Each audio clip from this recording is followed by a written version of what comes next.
At 2:17 a.m., former Navy SEAL Mason Reed was taking a trash bag behind his apartment building when he heard something impossible. A child was crying. He followed the sound and found a small boy hidden inside a cardboard box beside the dumpster.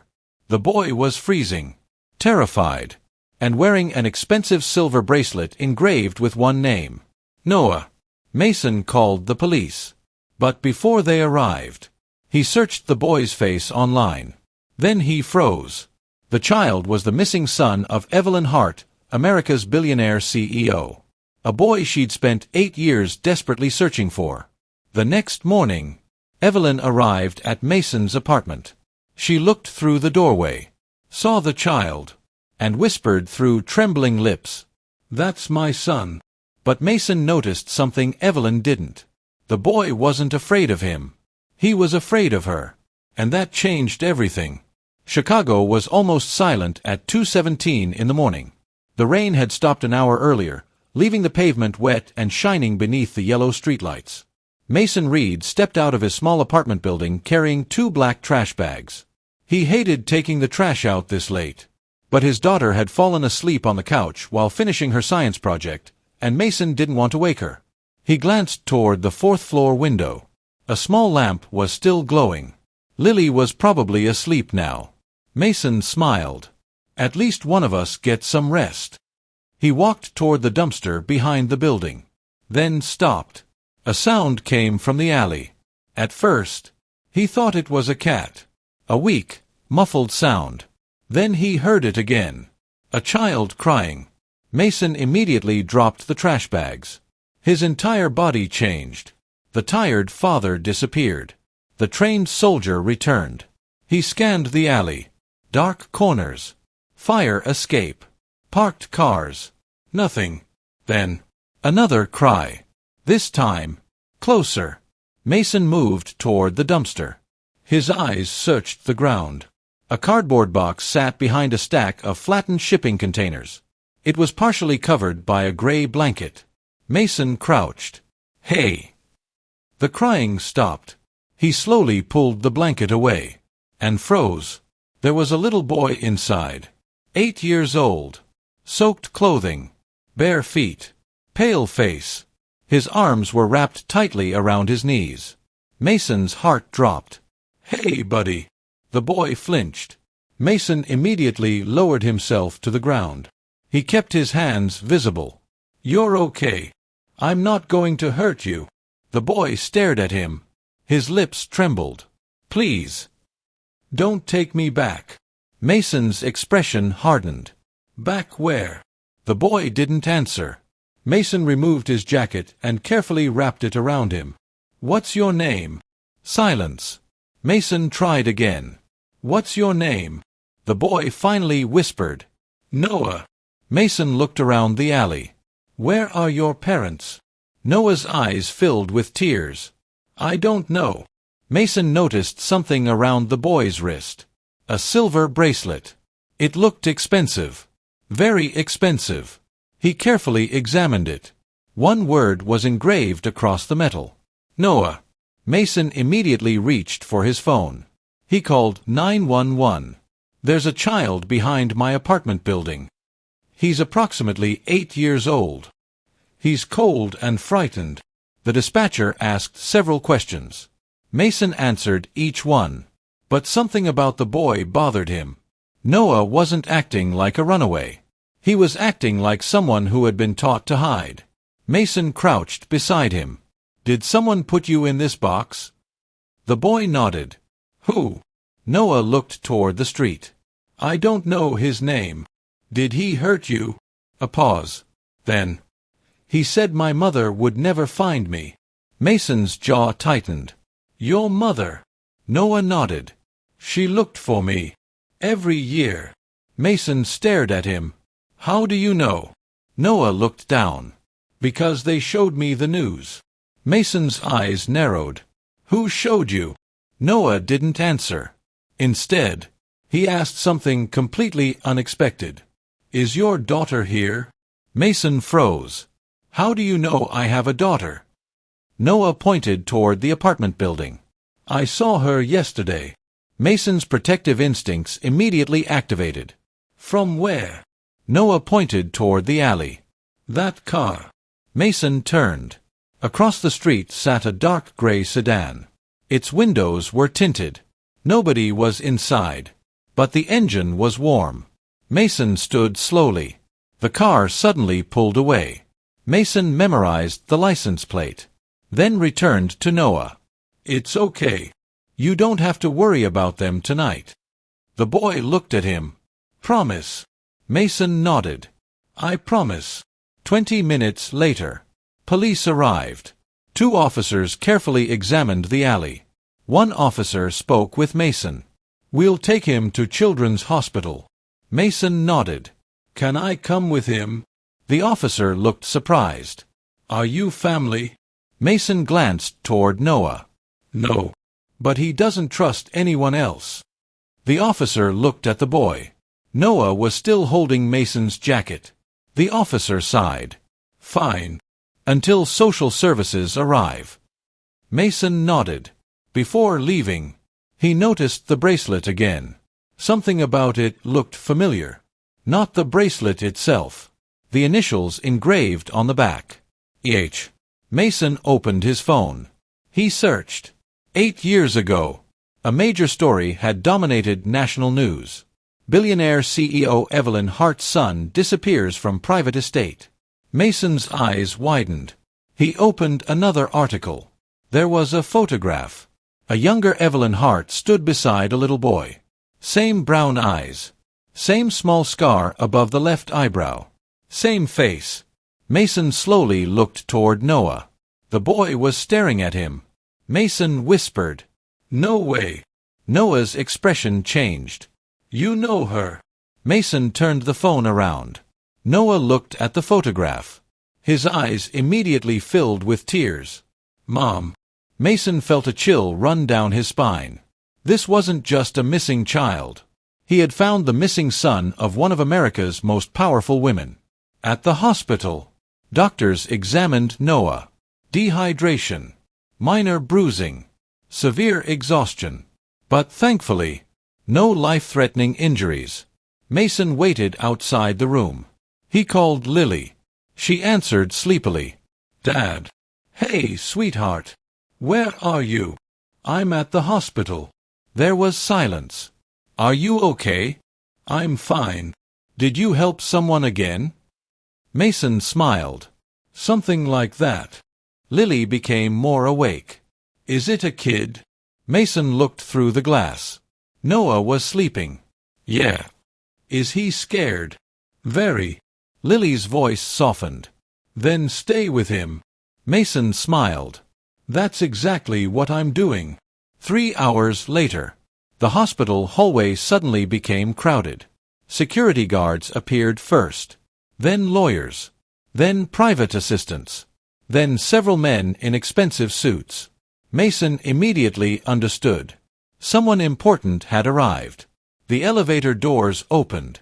A woman stepped out. Elegant. Composed. Powerful. She wore a black tailored suit and carried herself like someone accustomed to controlling every room she entered. But tonight, her hands were trembling. Her name was Evelyn Hart. Billionaire. Theo. And the mother who had spent 8 years searching for her missing son. A hospital administrator approached her. Mrs. Hart. Evelyn barely looked at him. Where is he? He's inside. Is he alive? Yes. Her eyes filled with tears. Can I see him? The administrator nodded. But before Evelyn entered, she noticed Mason standing beside the room. A stranger, wearing an old navy jacket, holding a paper cup of hospital coffee. Evelyn stared at him. Who are you? Mason calmly answered. Mason Reed. He's the man who found your son. Evelyn looked toward the room. Then through the glass. She saw Noah sleeping beneath a hospital blanket. Her breath stopped. She stepped closer. Her hand touched the glass. Noah. The boy slowly opened his eyes. He looked toward the door. And froze. Evelyn whispered, Baby. Noah's face changed. Tears appeared. But instead of running toward her, he moved backward, toward Mason. Evelyn stopped. Her expression shattered. Why? She looked at Mason. Why is he afraid of me? Mason didn't answer. Because he had already noticed something. Noah was clutching his jacket again. And beneath his breath, the boy whispered, "Don't let them take me."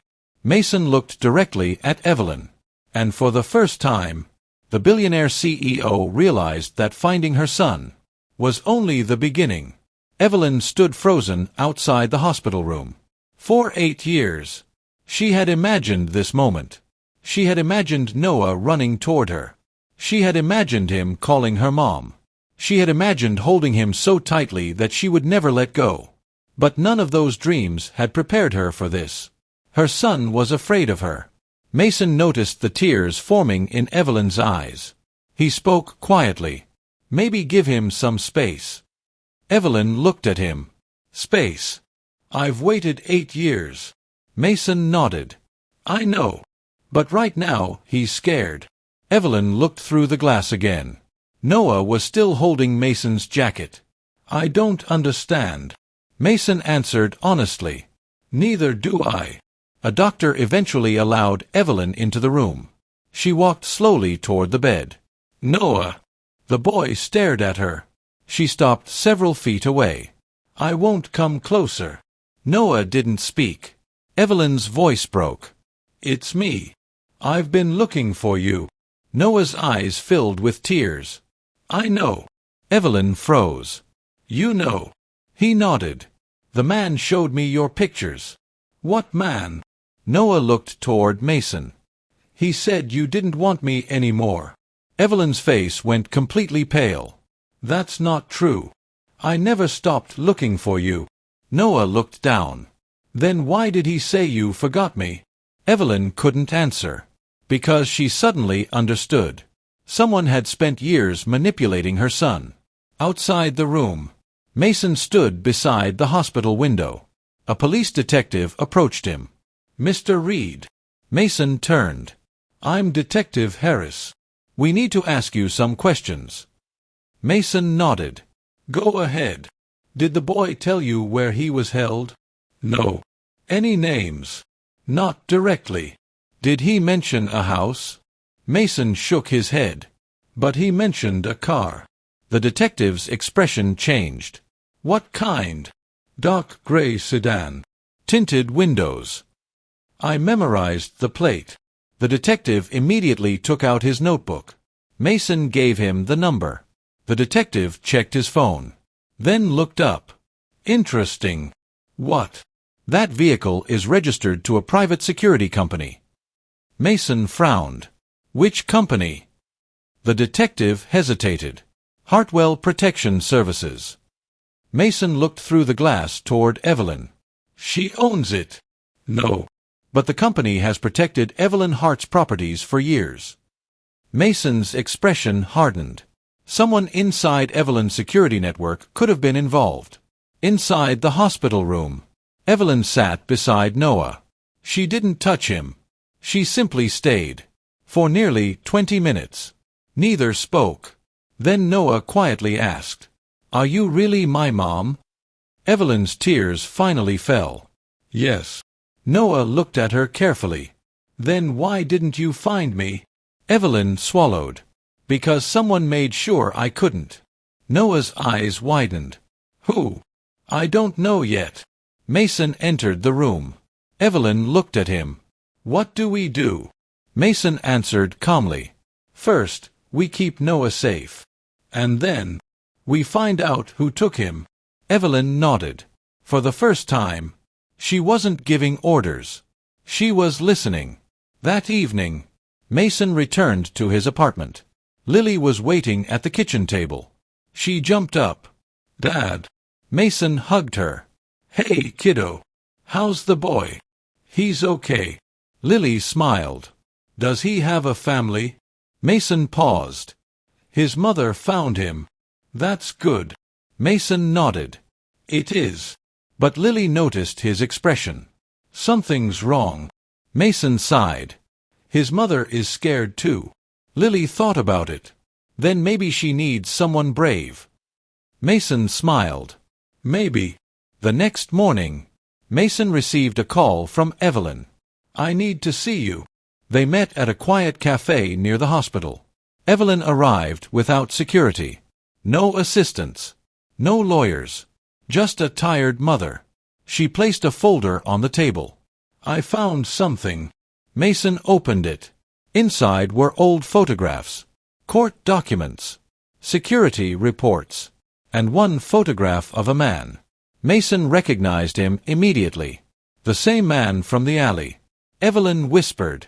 His name is Grant Mercer, former head of my private security. Mason looked at the photograph. When did you fire him? 6 years ago. Why? He claimed Noah's disappearance was my fault. Mason's eyes narrowed. And where is he now? Evelyn shook her head. I don't know. Mason closed the folder. We'll find him. Evelyn looked at him. Why are you helping me? Mason thought for a moment. Because I know what it's like to lose someone. Evelyn studied him. Your wife? Mason nodded. She died 5 years ago. Since then, it's just me and Lily. Evelyn looked down. I'm sorry. Mason smiled faintly. That's life. But my daughter taught me something. What? Sometimes you can't fix the past. You can only make sure tomorrow is better. Evelyn's eyes filled with tears. Then help me give my son a tomorrow. Mason nodded. I will. That afternoon, Noah was moved to a private hospital room. Mason brought Lily to visit him.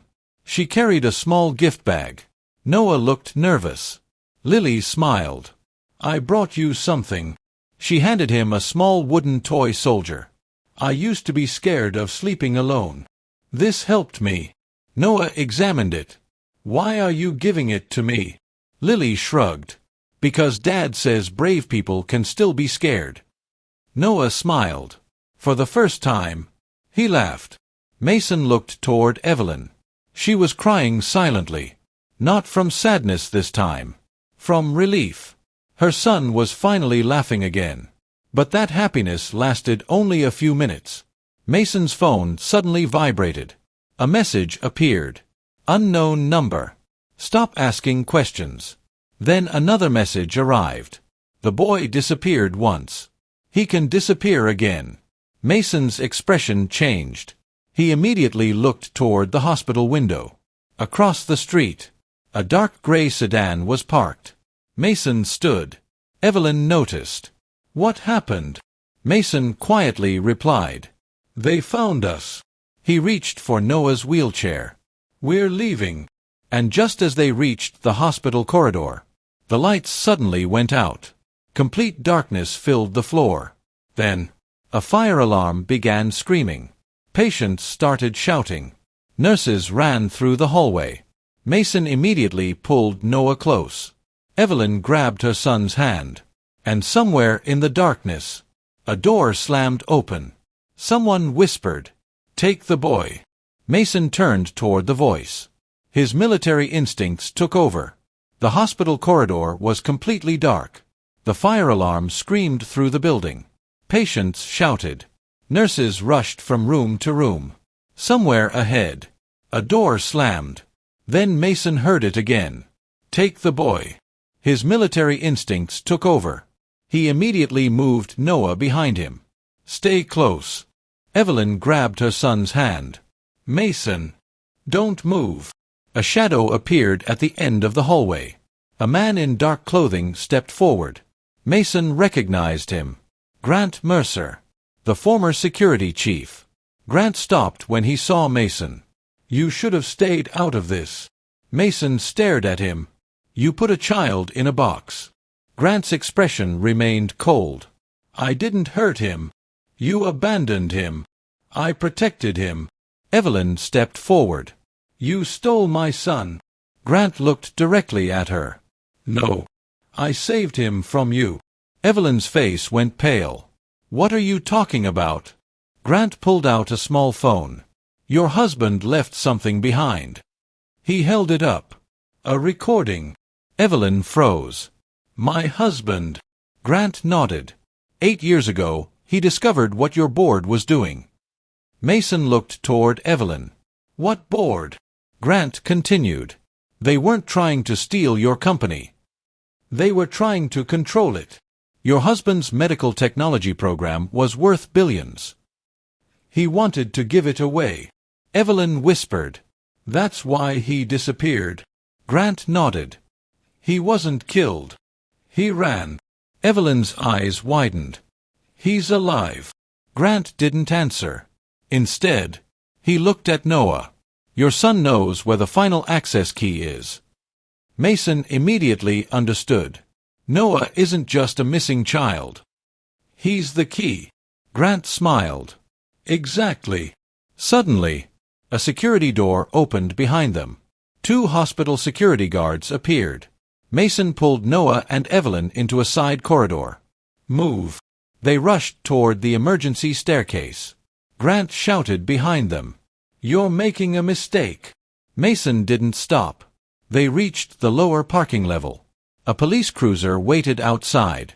Detective Harris stepped out. Mason, get them into the car. The detective opened the back door. Evelyn climbed inside with Noah. Mason followed. As the car sped away, Evelyn looked at Mason. Who can we trust? Mason answered honestly. Almost nobody. 2 hours later, they arrived at Mason's old military friend's farmhouse outside the city. The house was surrounded by woods. No cameras. No neighbors nearby. Perfect for hiding. Lily ran outside when she saw them. Dad. Mason hugged her. Then she noticed Noah. Are you okay? Noah nodded. Lily smiled. Come inside. For the first time that day, Noah looked relaxed. Inside the farmhouse, Grant's recording was played. Evelyn listened. Her late husband's voice filled the room. If you're hearing this. Then they found the program. Evelyn covered her mouth. Evelyn. I didn't leave because I stopped loving you. I left because the people around us wanted control of everything. Our son is the only person who can unlock the final archive. If anything happens to me, protect Noah. The recording ended. Silence filled the room. Evelyn broke down. He knew. He knew they would come for Noah. Mason sat beside her. He tried to protect both of you. Evelyn wiped her tears. But where is he? Grant's final words echoed in her mind. He's alive. Noah suddenly spoke. I remember something. Everyone turned. What? Evelyn asked. Noah looked frightened. Before they took me, Dad gave me something. What did he give you? Noah reached beneath his shirt. Around his neck hung a small silver key. Mason stared at it. Evelyn immediately recognized it. My husband's. Noah nodded. He told me. Don't give this to anyone unless Mom finds you. Evelyn began crying again. She hugged Noah. This time, he didn't pull away. He hugged her back. My mom. The words broke Evelyn completely. My baby. Mason carefully examined the key. It had a tiny symbol engraved on it. A hawk. His military experience recognized the design. It isn't a normal key. Evelyn looked at him. What is it? A storage access key. Military-grade encryption. Mason looked toward Grant's photograph. They've been searching for this. And now they know Noah has it. That night, Mason sat outside on the farmhouse porch. Lily joined him. Dad. Yeah. Are we in danger? Mason looked at her. Maybe. She thought for a moment. Are you scared? Mason smiled. Always. Lily looked surprised. You are. Being brave doesn't mean you're never scared. It means you protect people even when you are. Lily hugged him. I know you'll protect us. Mason held her tightly. I will. Inside the farmhouse, Evelyn watched them through the window. She finally understood why Noah trusted Mason. Mason wasn't a hero because he'd been a Navy SEAL. He was a hero because he was a father. A father who understood that children didn't need perfect adults. They needed someone who stayed. Suddenly, Mason's phone vibrated. One message. No number. Only coordinates. Then a second message appeared. Come alone, or your daughter dies. Mason's face went completely still. He looked toward the farmhouse window. Lily was inside. Noah was beside Evelyn. Someone had found them. And this time, they weren't after Noah. They were after Mason's daughter. Mason stared at the message on his phone. Come alone, or your daughter dies. For a few seconds, he didn't move. Then he slowly looked through the farmhouse window. Lily was sitting beside Noah, showing him something on a tablet. She was safe. For now. Mason slipped the phone into his pocket. He wasn't going anywhere alone. He walked inside. Evelyn immediately noticed his expression. What happened? Mason looked at her. They know where we are. Her face went pale. Who? Mason didn't answer. He simply locked the doors. Then checked every window. Evelyn understood. Is it Noah? Mason shook his head. They threatened Lily. Evelyn looked toward the children. Then quietly said, They're trying to make you panic. Mason nodded. Exactly. He looked at Grant. You know where they want me to go. Grant stared at him for several seconds. Then finally nodded. The old Hartwell research facility. Evelyn froze. My husband's laboratory. Grant nodded. They know about the archive. Mason looked at the silver key around Noah's neck. Then that's where we'll end this. 1 hour later. They left the farmhouse in 2 vehicles. Detective Harris followed behind them with a small police team. Mason drove the old pickup. Evelyn sat beside him. Noah and Lily were safely in the second vehicle with 2 officers. The research facility stood outside the city. Abandoned for years. Broken windows. Rusting gates. Overgrown grass. The perfect place for people who didn't want to be found. Mason parked behind the building. He looked at Evelyn. Stay behind me. She nodded. I will. Inside, the building was almost completely dark. Dust covered the floors. Old computers lined the walls. Mason found a security terminal. He inserted Noah's silver key. The screen suddenly came alive. A message appeared. Welcome, Noah. Evelyn covered her mouth. The system recognized her son. Then another message appeared. Archive access requires 2 authorizations. Mason frowned. 2. Evelyn looked at the screen. 1 is Noah. What's the second? The screen displayed a photograph. Evelyn's husband. Then, a fingerprint scanner appeared. Evelyn placed her hand on it. Nothing happened. She tried again. Still nothing. Then Grant stepped forward. I know why. Everyone looked at him. The second authorization isn't yours. Whose is it? Grant looked at Mason. His. Mason stared at him. Mine. Grant nodded. Your military records. Mason suddenly remembered something. Years ago, while serving overseas, he had helped Evelyn's husband protect medical technology from a terrorist organization. He had forgotten the incident. But apparently, the system hadn't. Mason placed his hand on the scanner. The screen unlocked. A massive encrypted archive appeared. Files. Bank transfers. Secret contracts. Names. Photographs. Everything. Evelyn stared at the screen. The entire conspiracy. Mason nodded.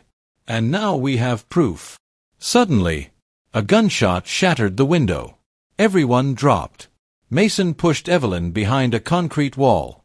Stay down. Police officers moved into position. Outside, several black SUVs surrounded the facility. Grant looked terrified. They came early. Mason looked at Detective Harris. Get the children out the back. Harris nodded. Mason grabbed his radio. Move. The officers escorted Lily and Noah through the rear exit. Evelyn refused to leave. "I'm staying." Mason looked at her. "You're the CEO." "No." She shook her head. "Tonight I'm his mother." Mason nodded. "Then stay close." Minutes later, police sirens filled the property. The attackers tried to escape, but the evidence had already been transmitted to federal investigators. One by one, they were arrested. Among them was the former board chairman, the man who had secretly controlled the company for years. He looked at Evelyn as police handcuffed him. "You ruined everything." Evelyn stepped closer. "No. You ruined yourself." He stared at her. "You were never supposed to find him." Evelyn looked toward Noah. "He's my son, and I'm never losing him again." 6 months later, Hartwell Industries changed completely. The corrupt executives were removed. The stolen money was recovered. The medical program was released to hospitals across America. Thousands of children received affordable treatment.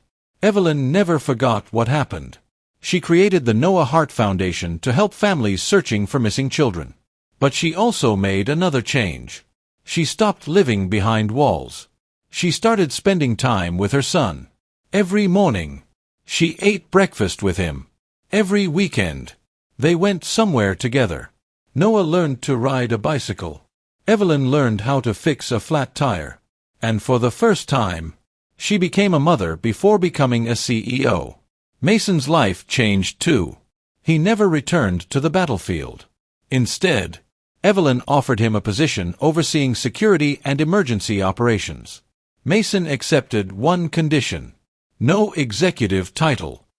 Evelyn laughed. "Why?" "Because I already have the most important job." She looked confused. "What's that?" Mason smiled. "Being Lily's dad."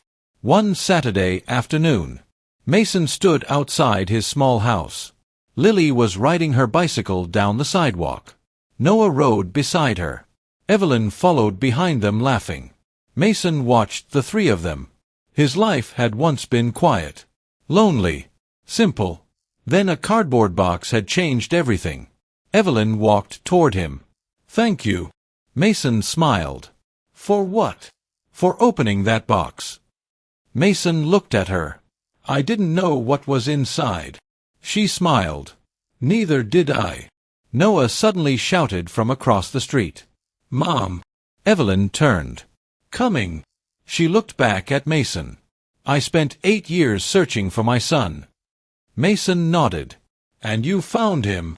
She shook her head. "No. You found him." Mason smiled. "Noah found his way home." Evelyn's eyes filled with tears. She reached for Mason's hand. "Maybe we all did." Mason looked toward the children. Lily and Noah were laughing together.